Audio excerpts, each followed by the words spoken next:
Hi guys, welcome back to our channel Gaming Basics. In today's video, I will be teaching you guys how to get a super dash on your Slotomania game.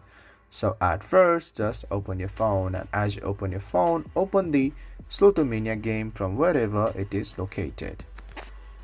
And guys, as you open the game, it takes a while to load because it depends on your internet speed. So all you have to do is just wait until it loads.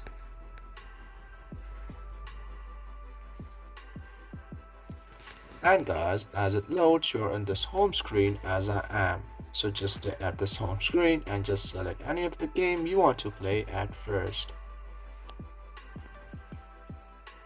And as you select the game, again look at your left bottom corner for that calendar sign. So all you have to do is just click on there.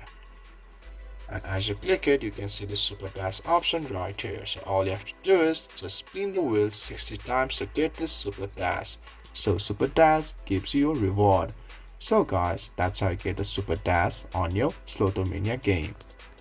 If you find our video helpful, please leave a like and please do not forget to subscribe our channel. Also hit the bell icon to get updates with our latest videos and drop a comment for reviews and more content like this.